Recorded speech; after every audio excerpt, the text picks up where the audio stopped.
Can't Go Home Again by Mabel. Rated T. Published May 21st, 2016. Summary. Mike inherits his former boss's home after his death. Now Mike is stuck in a situation he never expected, trying to keep himself together while figuring out what really happened at the pizzeria, and what happened to the animatronic he is now stuck with. Chapter 1. Owner of Fazbear Restaurant dies of heart attack. Mike could still remember the column that was released in the paper only a couple of weeks ago. Nobody had called him and told him before that time. Maybe they just didn't know they needed to. Technically, he wasn't related to Frederick, didn't even work under him anymore, but they had never become strangers. It had just seemed so sudden to open the paper and see the words printed there. It was only a few days after that when Mike got the call that he was needed. He hadn't even hesitated before he threw himself back into the mix. It had been a big part of his life, working at the Fazbear establishment. He was there, he was fired, he was rehired, and he would on and off be a part of it. Mike hadn't worked at the pizzeria for a while before all of this happened, but it still stood out to him. It was still a part of who he was, and he wasn't sure why that was. He wouldn't let him go. Apparently Frederick wasn't ready to let him go either, as his will left him with this new task. Not once had he ever mentioned considering putting any employees in his will, especially not Mike. Frederick didn't have any living relatives.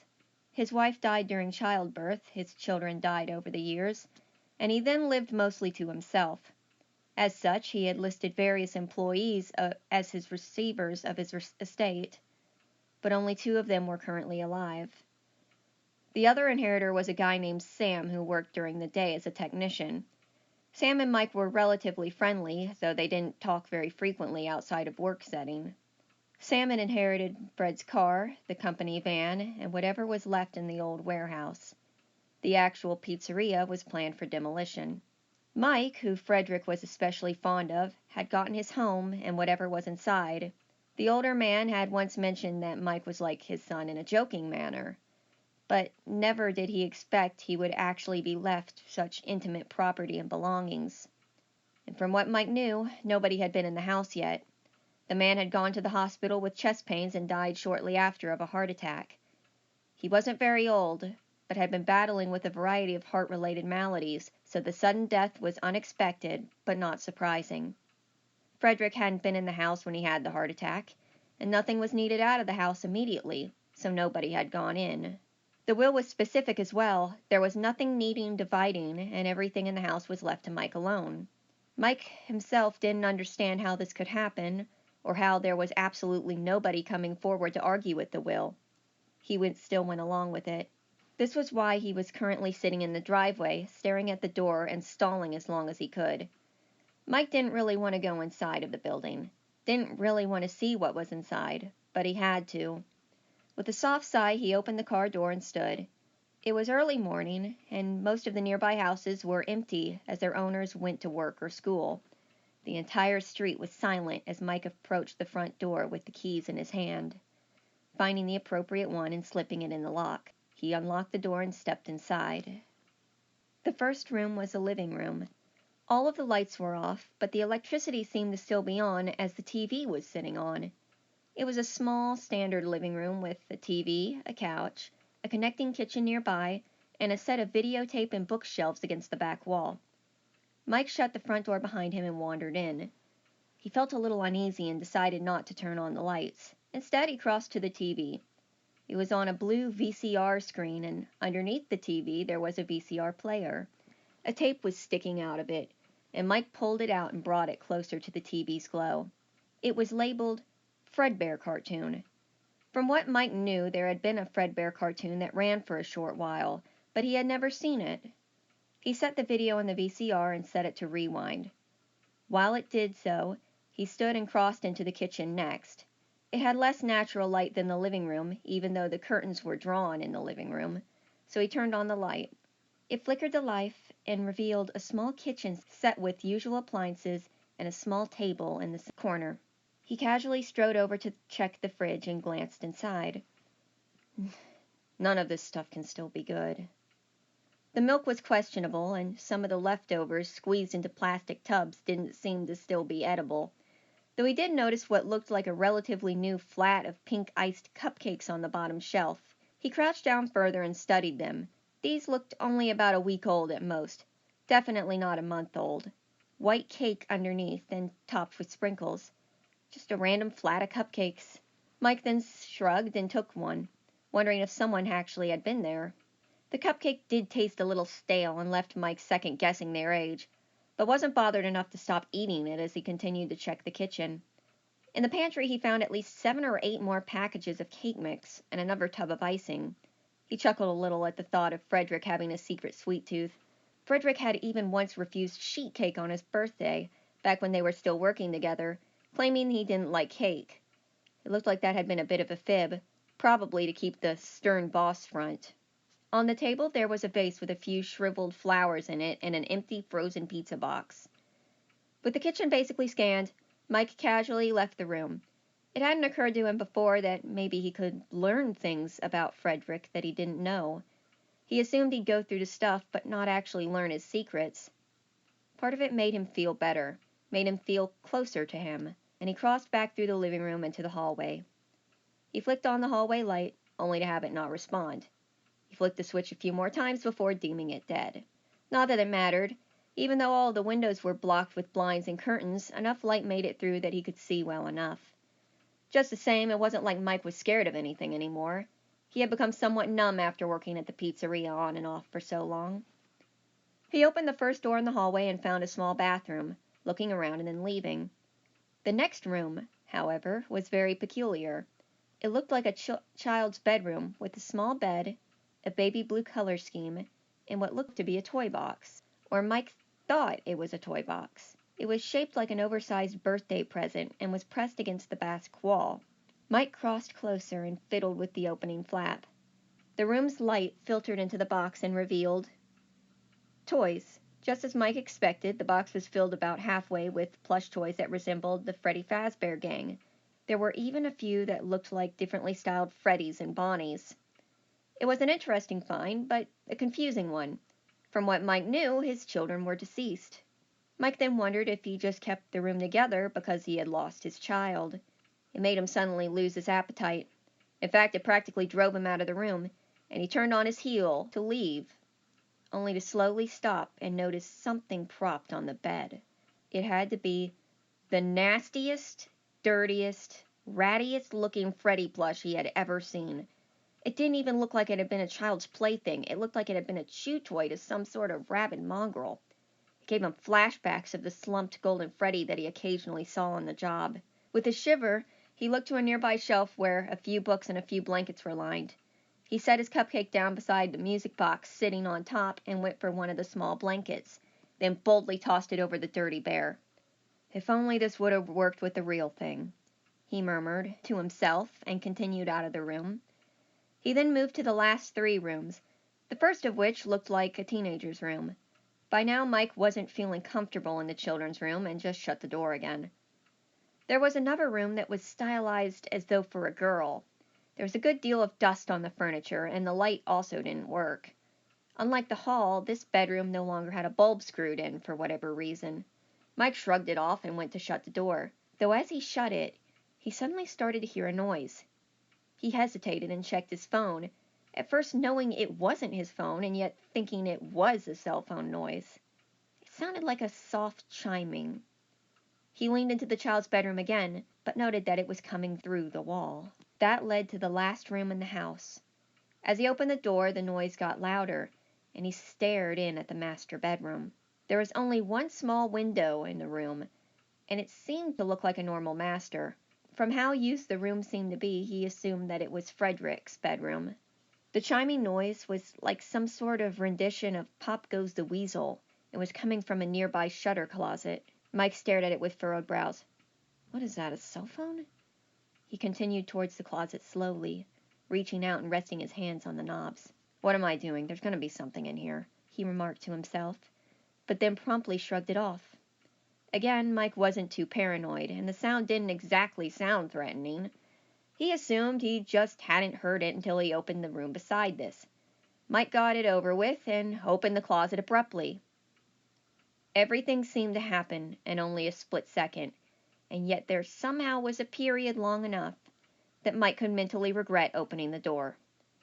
All he saw was a dark figure and a bright face of white before it slammed into him. Mike was knocked off balance and fell onto his back on the carpeted floor. It fell directly atop him and wrapped its fingers tightly around his neck. He coughed at the sudden inability to breathe while its weight rested on his chest. He grabbed onto its wrists and stared upwards at it. It was lanky, a black and white figure of fabric with a white face of porcelain. There was a wide smile seemingly stuck on its face, while the chiming of Pop Goes the Weasel seemed to emanate from its chest. It was terrifying. Thankfully, it wasn't necessarily strong without the surprise attack. Mike rolled onto his side and managed to throw it off, it hitting the foot of the bed as he leapt to his feet and dashed out. As he thundered down the hall, it followed right behind him. He could hear the chime catch up to him as he narrowly leapt out the front door. He got to his car before he realized the immediate danger he had put the entire street in, and turned back, knowing that he would have to shut the door, lock it, and somehow contain this thing. Yet to his surprise, it didn't follow him out. Mike carefully approached the door again and looked inside. It was still there, standing in the living room, staring him down, but it refused to follow him out the door. With the moment of respite he had, Mike reached into his pocket and pulled out his key ring and the small flashlight that hung on it. He clicked it on and pointed it at the being. It didn't move in the light, but it allowed Mike to get a better look. It looked tall at first, but on second glance he realized its tapered legs were a few inches above the carpet. It also looked very mime-like, or perhaps like some sort of doll or clown. Shockingly enough, it was one of the most unsettling-looking animatronics Mike had faced, and this counted the slumped figure nicknamed Golden Freddy.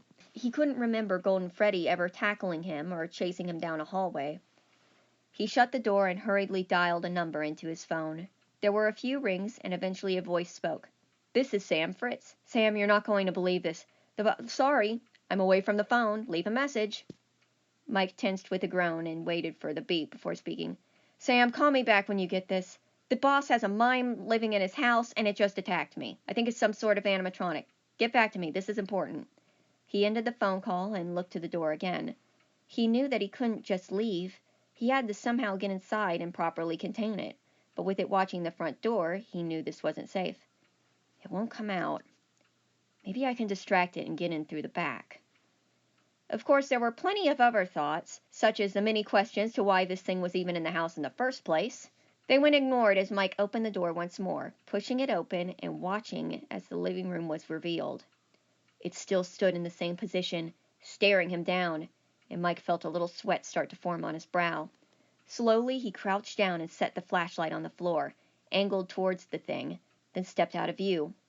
Animatronics weren't entirely smart, and he hoped this one wasn't either. He kept low and circled around the house. It was actually the master bedroom that had an unlocked window. Mike had to struggle to climb into it, being that it was small and high, and then tried to accomplish getting down without making a noise. He started to cross the bedroom quietly, peering out into what was part of the hall he could see. It seemed to still be in the living room. At that moment, music began to emit from somewhere nearby. The chime of the Toreador March. Mike only had a second of alarm before he realized it was coming from his pocket. Throwing quietness to the wind, he slammed and locked the door. He then rushed to answer his phone. "Hello, hello?" There was a familiar voice on the end. "Mike, it's me. I just got your message. Where are you?" Mike sputtered and blurted out, "Where do you think I am? I'm still at the boss's. I'm locked back in his bedroom." Sam could be heard fidgeting with something on the other side of the line. "Tell me what that thing looked like. Is it a black and white sock monkey looking thing?" Mike furrowed his brows. "Sock monkey? It's black and white, but if you want, I can ask him. He's probably right outside the door." Sam ignored his sarcasm. "See, I was just wondering because I was out here checking the warehouse, and I noticed that one of the toy animatronics is gone. You know that set that was destroyed? Well, some of their parts are still here. One's completely missing, and it just happens to be that marionette puppet thing that used to run the prize hall. It had this big creepy smile. Sound familiar?" The former security guard moved away from the door and sat on the bed. "That's it. I tried to corner it or something. I don't know what in the hell I'm doing. Any advice? Actually, I do have some. That thing used to be controlled by this music box. It used to be in a box, and when the music box was wound, it would stay inside, Sam continued to explain. But Mike slowly found himself losing focus when realization set in fully. The room he had just passed, the bedroom, had both of those items in it. The puppet had been living in here, possibly with Frederick's full consent. Can you find the music box in there? Mike snapped to focus. I know where it is. I spotted the music box in the other room. Maybe I can make a run for it. Yeah, that's not a good idea. I don't know much about it, but I think the thing's fast. I mean, I've never heard of anyone seeing it on the security cameras, but I doubt every guard remembered to wind the music box. Mike stood. I'm getting off the phone now. If you don't hear from me by tomorrow. Just assumed I died in a dark hallway, strangled by a sock monkey. He then ended the call and slipped the phone into his pocket. Taking a deep breath, he readied himself and slowly cracked the door. Yet the puppet was not outside like he expected. Did it not hear me? He wondered as he stared into the hall. He then started down towards the bedroom, unable to see into the living room as he was keeping close to the wall. He ducked into the bedroom and, lo and behold, there stood, or hovered, the puppet on the other side of the room. Mike froze for a second and then dove for the shelves. It sprung on him, but as he was turned, it flopped onto his back and clung to him, unable to get a proper hold. He grabbed for the music box on the shelf as one arm slipped around his neck, beginning to choke him. It had heard him, and it had known. This only made Mike more determined to fight back. He tried to pry the arm off with one hand and grab the box with the other. He tugged the box in against his chest and struggled to wind it. The puppet changed tactics, now going directly for the box and nothing more. The Pop Goes the Weasel that had played from it earlier, now broken down into a series of shrill chiming as it frantically grappled with him. Finally, he wound it 3 times, and the music box began to emit a soothing melody. It took about 10 seconds before the puppet's grip suddenly weakened. The chiming died down as well. Then it eventually fell to the floor. Mike didn't even wait to see and stood, stumbling towards the door, the music box winding down and silencing. By time Mike was slamming the door, it had roused again, still on its knees but now looking to him. It looked angry, if it could even look angry while smiling. He locked the door from outside and then wound the music box again. The entire time he did, he could hear the puppet banging on the door. Once the music started to play again, the puppet's noises died. The house turned quiet except for the music box, and Mike exhaled in relief. It's over. He shook his head to shake it off. I'll call Sam from the car. He can come over here and we'll somehow get it back into the box and take it over to the warehouse. Easier said than done. Way easier than that was. He turned and headed for the front door, finally deciding to reach for the light switch. His hand paused in midair as his eyes landed on something he hadn't noticed before beside the door. Or something he had noticed coming out of the kitchen but hadn't really paid attention to. This was partially because the one thing that stands out wouldn't have stood out then. Hanging on the wall above the light switch was a picture of Frederick and his 2 children. Frederick was younger in this picture and was both smiling as his children stood before him. The older boy had his own smile of confidence and looked quite a bit like Frederick. The younger boy had a smaller smile and looked relatively unremarkable. It was something else that caught his attention. The bear the little boy held. It wasn't just any bear. It was the nasty Golden Freddy plush that Mike had seen in the other room, though the one in the picture looked much cleaner and newer. There was no doubt to Mike that it was the exact same plush that he had seen earlier. A cold ball settled inside him as he gawked at the picture. It was all laid out. His boss, his family, and the bear. The same bear that was sitting in the room with the puppet, with the animatronic that had just attacked him. Like the other animatronics that had attacked him in the past, there was a possibility this one was also once a child. Everything seemed to click, and it made Mike feel ill. This could be a mistake. That doesn't mean anything. He could have adopted the thing to replace the kid, even with it being so creepy. It didn't seem to make it better, though. Mike blamed his softness for Freddy and the gang for this frustration. Or maybe it was his own history coming to haunt him. Mike had lost his parents in both a physical and metaphorical sense at a young age, and for years afterwards he had been struggling on his own trying to make a living. The night shift job had never paid well, but somehow it had managed to keep him afloat. It empowered him, being one of the only ones who survived even a week, not to mention actually returning to work again. He was even one of the only night guards who put together the idea of the deceased children being connected to the crazed animatronics. He was the only one close enough that the boss himself had given him such a gift. All of these intimate details. Mike wondered if Frederick knew he was going to find them. Frederick had been good to him. Freddy's in a hole had given him a new lease on life, and so he owed them this. He carefully shut the front door and flickered on the living room light. It didn't really help illuminate the place, but it did manage to somewhat steady him for what was coming. He then wandered back down the hall to the bedroom door. The music box was still playing as he sat down in front of it. For a moment, he lifted it and looked it over. He recognized the song from an old clock toy that he had as a child. It was certainly soothing, even as he purposefully wound it down. Probably more soothing to children than having Freddy flash music through his eyes. The music slowed to a stop, and the house was silent again. Mike waited for about 30 seconds, suspecting that was all that it was needed, and then spoke. "Look, I don't know if you care or if you even realize it, but the guy who lives here, Frederick, the man who I guess is taking care of you, he's not coming back. He died a couple of weeks ago." He fiddled with the music box in his hands. "I think they said it was a heart attack. He was having chest pains and all that, but they weren't able to stop it. You know, when you get older, you always get the risk of dying, but it was sudden. It was really sudden."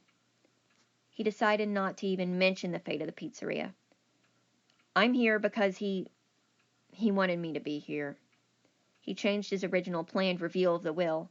He didn't want to even imagine that now this was his house. "I don't even know if you know what I'm saying or if you even care, but you deserve to know that he didn't just..." Mike trailed off at this point.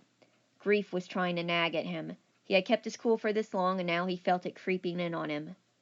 He managed to again push it back and drop his head into his hand. He inhaled, he exhaled, he tried to think, but his mind was blank. He was only dragged out of this brief slump by a strange noise coming from the other side of the door. From its current position, it sounded like a shuffling, and unease passed his mind. "Please tell me there's not a vent or something in there." He leaned in a little closer to try and hear the extremely faint sounds. It was crying. Soft, barely audible, but still crying. For a second, it even almost sounded human. Mike sort of assumed that there wouldn't be a reaction and tensed against the door. This is when he needed to get up and leave. Give it some time to calm down, go get Sam, and then take it from there. Maybe it would even be best to just wind the music box and put the thing back to sleep. Unfortunately, he couldn't just walk away. It was a problem he had for years and why he kept returning to the pizzeria. He couldn't detach himself, and he couldn't let go. He slowly stood to his feet, his pulse rising as he brought out the keys yet again. He stopped on the one that he had used to lock the door and slid it back into the lock. This was probably the worst decision of his life. He knew it, but it didn't stop him from opening the door and stepping inside. There was no going back from this.